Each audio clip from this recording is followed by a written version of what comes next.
Hey, what's up, everybody? Welcome to Trust and Believe. I have a very special episode for you today. I'm going to help you enhance your ability to trust and believe with a friend of mine, Danny Marino. We are going to talk and enhance your ability to trust and believe in your ability to break through the plateau of your self-care. I think a lot of people out there talk about self-care. They talk about wanting to do all the things for themselves, but you're literally standing on a plateau. You know what you want to do, but you don't take the effort and the desire to move forward. So get ready to trust and believe.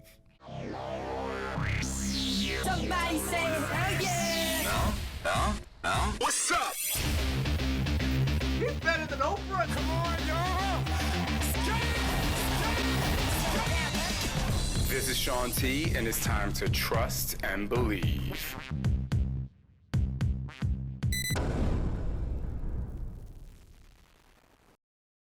All right, Danny, what's up? How are you? I'm great. You're going to see me moving this mic around because I want to make sure you guys can hear me. Like I said, this is a special episode, so it's actually really fun for me. All right, so just a little backstory on how did I meet Danny and why is he in my podcast studio. Actually, you're the first live guest I had in my podcast studio. Oh, well, thank you. You guys know me.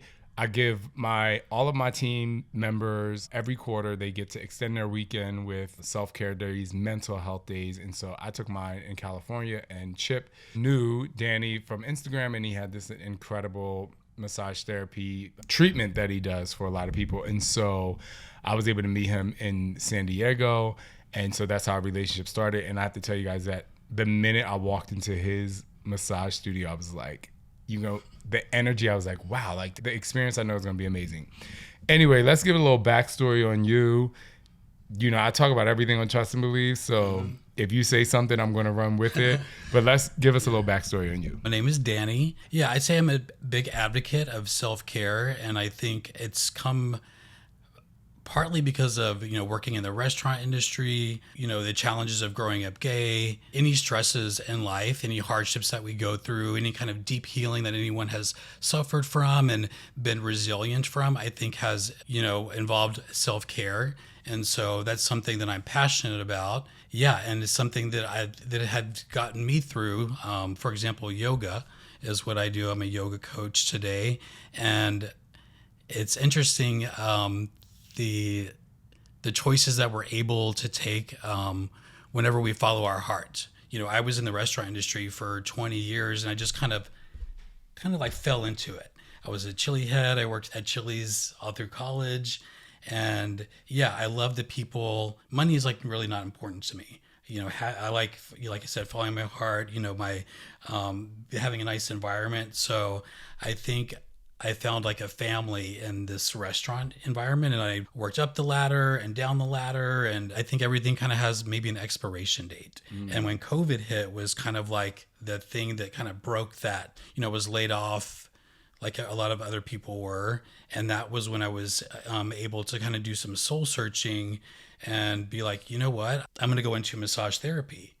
And because I associate massage therapy with being a healer, I like that aspect of being able to help people. And it's almost, it's energy work too, because it's not just like a physical practice, which is what yoga, massage teaches us. There's energy bodies. And so I really that resonated with me because I have been through a lot of healing.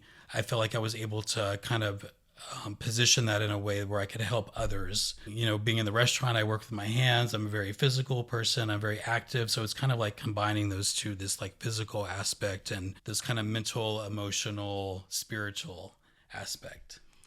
I like that. And so it's interesting because your website says to serve and empower the global community through a multifaceted, holistic approach to self-care, which I do believe when it comes to massage therapy, yoga, and obviously fitness that you do as well. I think that, and a lot of you out there know that having the ability to learn about self-care is really important. So I want to know from you, like, what do you see in people when they either do yoga or when they get on your massage table, or if they are a personal training client, what do you think is the most popular thing that drives them to seek out your services? I would say, gosh, different things. I've had things from just they want like a deep tissue massage. They just, they work out a lot, from people saying, oh, I feel healed. I feel like revived. Thank you so much. I feel refreshed. So, but what I'm putting out there, that what people respond to is like you said, like the vibe, whatever, if something that I say or like a quote that I put out, on social media, or you kind of just vibe who you vibe with. And what would you say as like an outsider kind of? I seek out massage therapy because it is a time for me to literally let go, just because as a dad, a husband, a business owner, an athlete, someone who focuses on my fitness, someone who is a highly emotional person, I use massage therapy as my own personal way of meditation, because I'm able to get on a table and literally do nothing. And my mind kind of wanders like it does when people teach meditation. Or when I did yoga, I actually personally like yoga. It was hard for me to separate the working out from yoga to the like what yoga is for, like the breath, which I want to talk to in a little bit. I'm actually a personal training client, meaning I, as a trainer, I hired a trainer, and I do that because I don't want to be the leader all the time. So I become a student. So that was kind of my question, like when people come seek out massage therapy, or they come to your yoga class, or they hire you for training, like what were they going through before they came to you that, made them want to seek out? And I told you a lot of my things, but maybe it's similar. Yeah. You said the word meditation, and I that kind of hit a mark with me, because that's also what massage becomes to me as the practitioner, and also what yoga is. It's focus, concentration. I mean, it's, not to go too in depth, but yoga, there's a whole 8 limbs of yoga, and the practice of yoga is just one of those limbs. And so, but yoga is the path of self-realization. And so the physical practice is part of that self-realization, which is basically how to reach spiritual bliss. And there's 8 steps. So there's the yamas, the niyamas, then the asana, then the pranayama, which is breath work. Then you have pratyahara, which is controlling the senses. Then you have dharana, which is meditation. And then dhyana, which is meditation absorption. And then right before that is when you get to the nirvana, I guess is what they say. But whenever I'm practicing on someone, that's how I connect with the body. It feels like I'm really focused, and I'm concentrating on what I'm doing, and I'm trying to heal such and such, whatever the reason is they came in, which is always something physical most of the time. But some people, they do say, oh, I just I just want a relaxation massage, and I think that is sort of even so I work at a chiropractor's office. And I think relaxation is one of my like strengths, just because I've been through yoga teacher training, and that has actually enhanced my massage practice, is because it taught me how to slow down and really kind of shut everything out, focus on your breath, focus on like letting go. I say that finding your massage therapist is kind of like finding just a trainer that you like, or even just a regular therapist. So I know I'm not everyone's cup of tea, but I think people are also kind of surprised, like, oh, like maybe they see this muscular guy, tattoos, and, but really I feel like I give more of a balanced whole body treatment than just like, and I can go deep, and I can use my elbows, my forearms, and I know all the techniques, but, and that's even taught me how to grow, because even though I'm like, what, I didn't start out as like a deep tissue massage therapist, but I think because of massage, or because of yoga and meditation, it's taught me how to just really connect with, where the tension is, and really work around the bone and the muscle and the tendons and all that. So wherever the answer to your question was in that, why people come to me, I think a lot of different reasons. I will say that as a firsthand experience of your massage, Oops. 4 times. Yeah. Oh, that was a website of. That was, if you really want to know, I keep it very real here. That was an ad popped up for something called Semen Max or something like that. So it is, and I talk a lot about men's health on here, and also I think a men's health, if a man is married to a woman or in a relationship with a woman, also enhances the woman's Oh yeah. sexual health. Right. But it's called Semenax, and it was, I think that's what it's called, but it like increases the volume of semen. I do know that getting older, and now I'm literally seeking out all things like middle age health related. I'm getting these ads for all these things that's what popped up on my phone. But that is an interesting concept too. Do you bring up, sexually, like the amount of semen or the amount of cum? Why is that attractive to someone? Is it like, as the person, even let's say like ejaculating, does it feel like better, or is it just like you just like to see your own cum on someone? Yes. I think For that, both sides. yeah, I love this caveat. One of the things that I found interesting about the video that played on my phone, and it was actually a video from the website of, and testimonials as to, what these men were experiencing. I think the thing that made me more intrigued about it is the enhancement of the orgasm with the volume of semen. Back to my massage with Danny. I think that I really enjoyed my massage with you, because it wasn't just like, let me go in on you. It was more of like, hey, I actually want to get acquainted with your body. I felt that you were getting acquainted with my energy. So I want to go back to yoga and breath work for a second, because I did an interview about breath work many episodes ago on my podcast. And I remember I woke up, I think it was 7 days in a row, and I really, really, really studied the breath work, because I was waking up at night and I couldn't go back to sleep. And now it is amazing. Like, just becoming one with my breath and doing, for me, it was specific box breathing. It helped me. So how does breath work really apply as an umbrella to your business? Ooh, that is a big question. Yeah, because breath work is a science, and there's different types of breathing for depending on what you are hoping to accomplish. Are you building energy? Are you trying to go to sleep? No matter what we're practicing, if we're just sitting down, are we laying down? We don't pay attention to our breath. And something that yoga teaches us, there's a story that tells us that we can live without all of our senses except for the breath. It's the first thing that happens whenever we're born, and then if it's taken away, because if our eyes are, if we go blind, we can still live. We can't hear, we can still live. We can't taste, everything except, the breath. Yeah. So even with me as a practitioner, I have to learn how to, even this is how I start my massage, is similar to how you can start a yoga practice, is by kind of becoming one, like taking a second.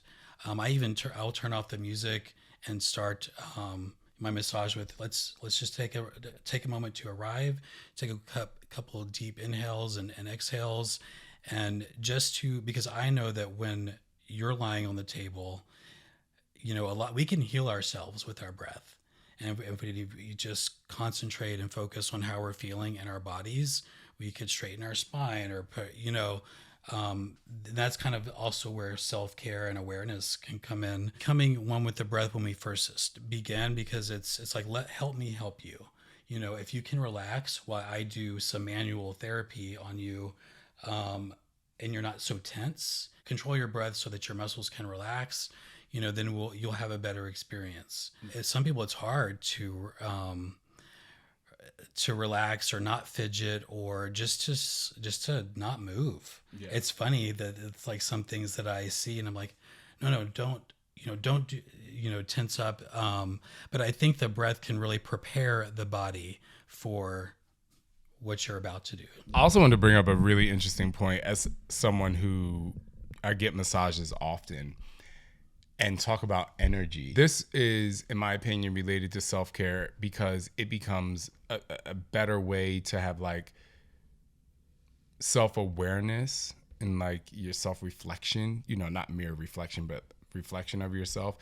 If you go into a massage therapist or massage therapy and you feel like you have to talk the whole time, because I've noticed that even some massage therapists, I don't know if they're nervous that I'm in the room. I don't know. I'm like, I never bring. The therapist talks to you? Yeah, the therapist will not stop talking. And I'm like, wow, that's a no-no for, if you're on the table, like you're the customer, right? Like you're paying for the massage. If you want to talk, as a practitioner, I'll let you talk, but I also sort of be like, okay, let's come back to take an inhale. I might direct you. But you will do that. But a lot of people, I think that I was just bringing out the point that I know that some therapists do that. However, if someone out there, if you're a person that is going to get a massage, like you should really try and like bring your life down a little bit.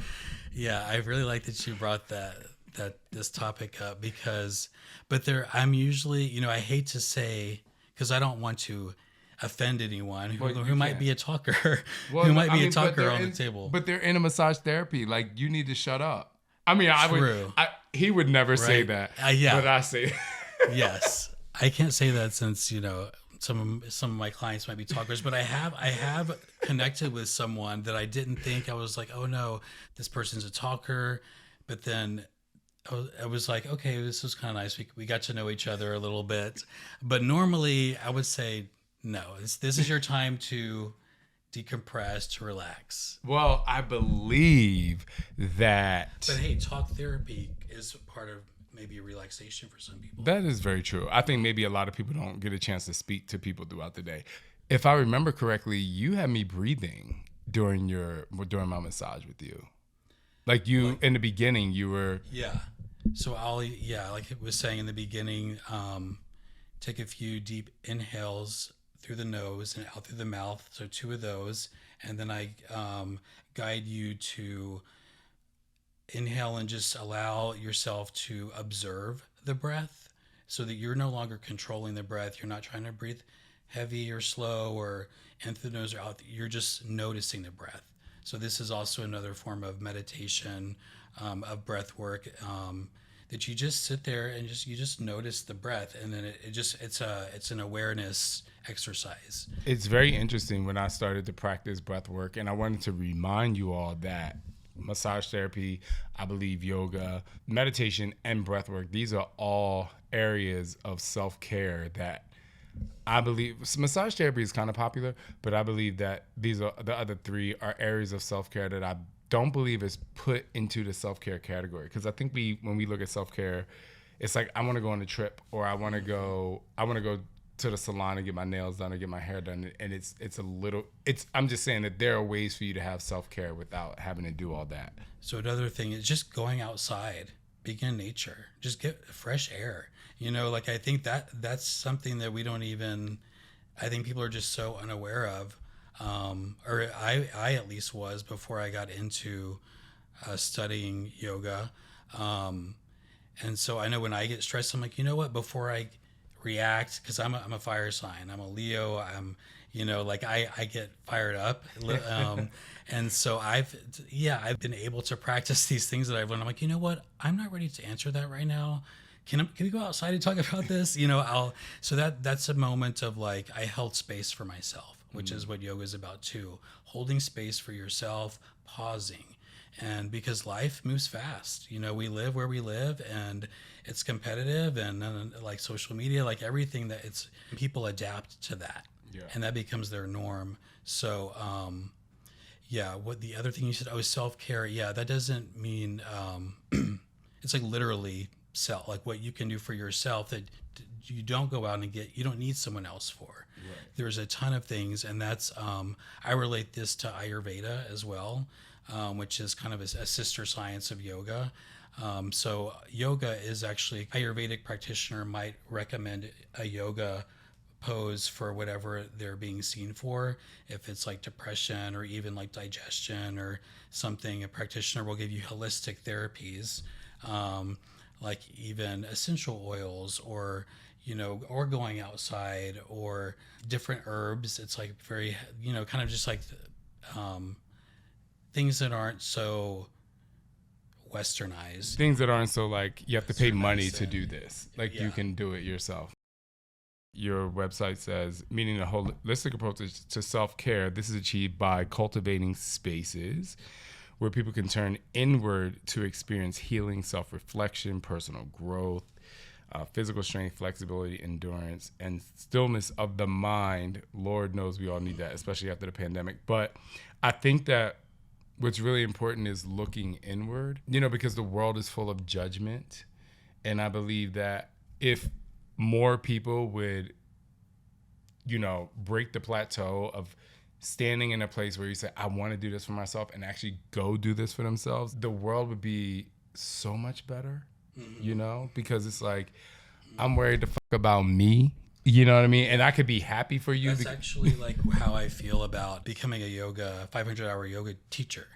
Going through yoga teacher training was something I've always like kind of wanted to do, at least for like when I first did yoga, which was like, gosh, so long ago.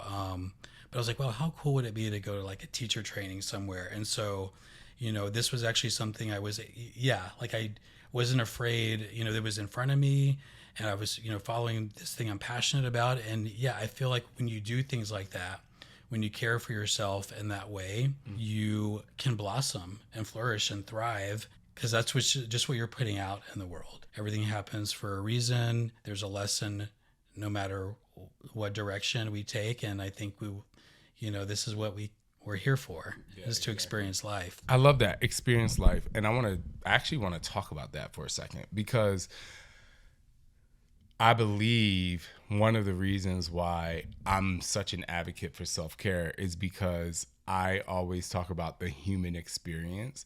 And I believe from the time that we're young, and I try not to do this with my kids, but from the time that we're young, at least for me, because I grew up in the hood and on, government assistance, it was like the hustle, right? And we're so focused on the hustle. Like, I just remember a few years ago when it's like, I'm a hustler, and I'm like, and I'm just like, I love the idea of hard work. That's like really great and wonderful, but not to the detriment of my ability to enjoy what I believe to be our only experience, which is the human experience. Like, I know people believe in afterlife, and that's great. Like, I want you to believe in whatever you want. I don't care what religion you are. I'm like, listen, if that makes you thrive or whatever, but I still believe that a lot of choices that we make don't allow us to really enjoy the human experience. The way I would say yoga perceives the human experience is, there is an afterlife, and we do choose to come and experience our lives on earth so that we can to reach that next spiritual level, that we didn't reach in our past life, or karma as well. We're here to pay back our karma. So that's another thing I think about too, is like every lesson that we learn is like, what did I do? Because I think we often ask ourselves, what did I do to deserve this? Or what did I do in another life? Like, why am I going through this hardship right now? Or even in the same life, even like relationships, like, so, okay, I was in a relationship where one of my things that were reflected back at me was how controlling I can be, and I try to be open-minded and like laid back, but I also am like, oh, I'm a little bit jealous, I'm discovering things about me that are uncomfortable and that I have to experience with someone. So then it's just like, and you have to have a lot of emotional maturity. And I kind of just saw like how, maybe not the best sides of me. And then I was able to see into another person's relationship, but I was like, oh my God, I guess I saw it from the eyes from the other side, because that person was controlling to me and to his person. And so I was like, I don't like that. That is like, and I'm like, oh, okay, this is what he meant by that. I was just able to perceive what controlling was from a different perspective. And it opened me up because, I learned that I don't want to be that person, and sometimes it's unfortunate that you don't see yourself fully until you're with another person, because being single is like, you don't answer anyone. Like, you don't have to really grow, kind of, you can just be how you are. And I was single for a pretty long time, I would say. And that was the first kind of long-term relationship that I was in. And yeah, you have to have a lot of patience. We're gonna go down the relationship topic. Well, I know. I mean, for me, it's really important for me to understand, as someone who is, a healer who really focuses on themselves, accepting the fact that you were controlling in that relationship. I mean, I think a little jealousy is important, and a little jealousy is also associated with love, but like too much jealousy is like crazy. But do you feel like you have beaten that controlling bug, or like how do you feel about that? I feel that I have grown exponentially, and I think being able to recognize like you're like, okay, yeah, I was wrong there, or I could have handled that a different way, and then yeah, really understanding that and embodying that feeling, and embodying it so much that you had to receive it from the other end.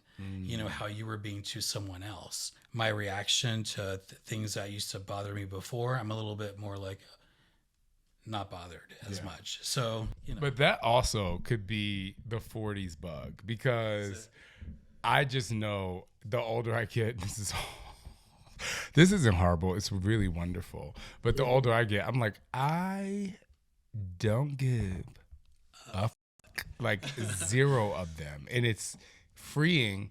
And I think it comes down to, my intentions are set in a way that, I mean, I have trained myself so that my intentions are set to come across as authentic as I can, as vulnerable as I can, and as honest as I can, with care for the other person.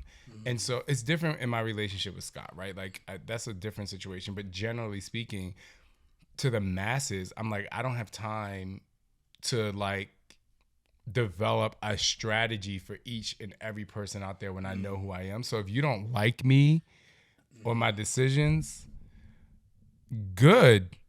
There's plenty of other people to like. Yeah.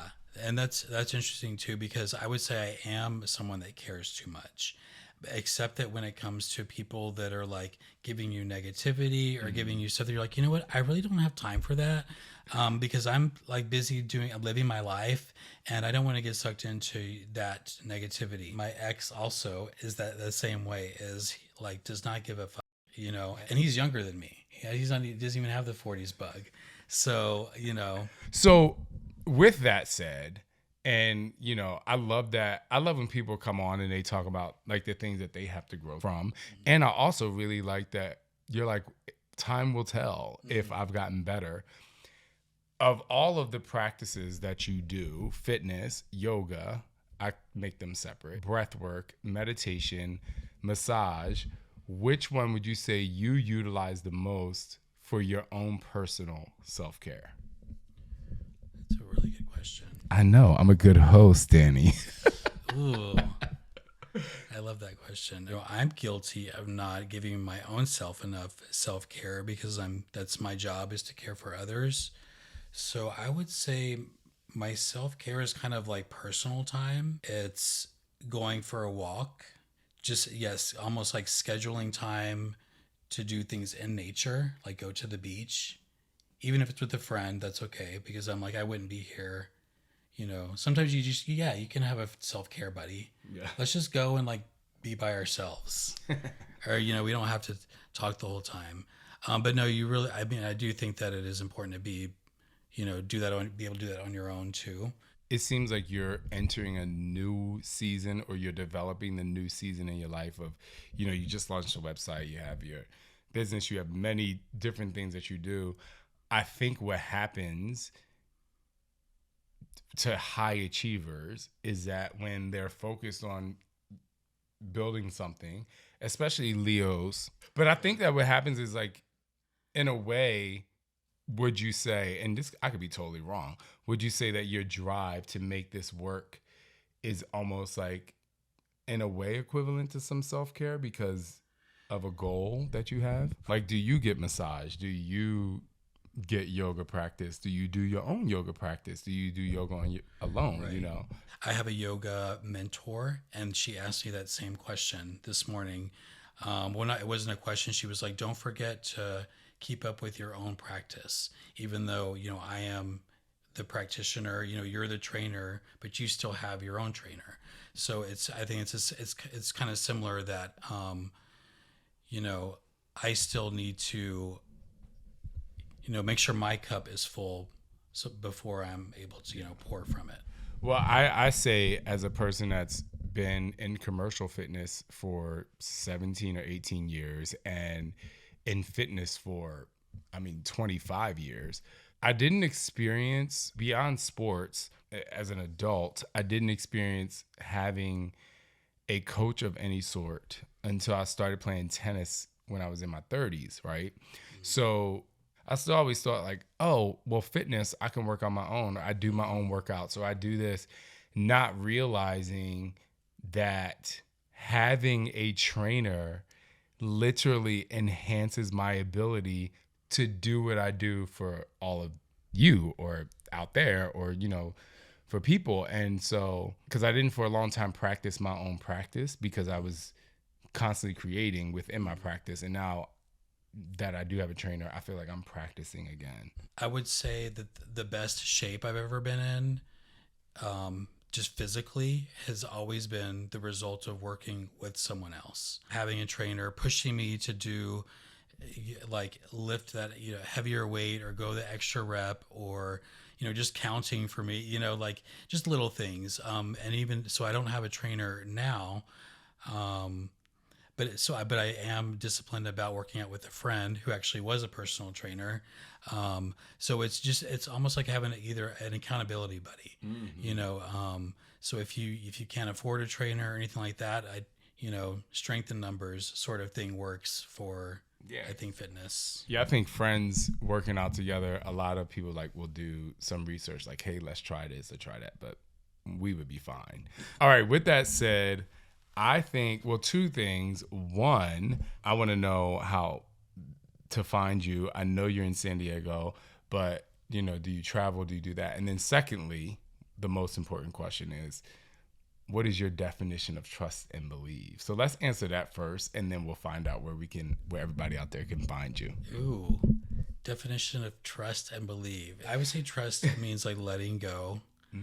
Believing means believing in yourself, having faith.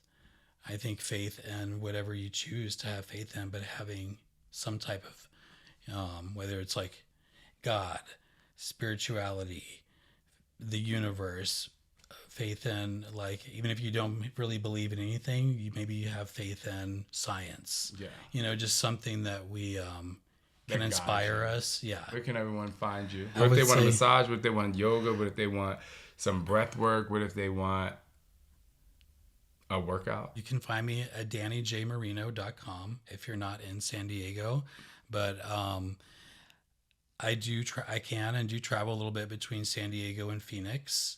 I have a practice here in Scottsdale, and home studio in San Diego, and Upgrade Chiropractic in San Diego as well. So, but yeah, I would say Instagram too, but go to my website, Danny J. Marino.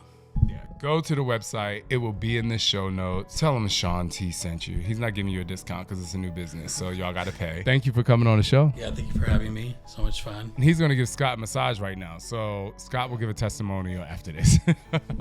Make sure you trust and believe in who you are.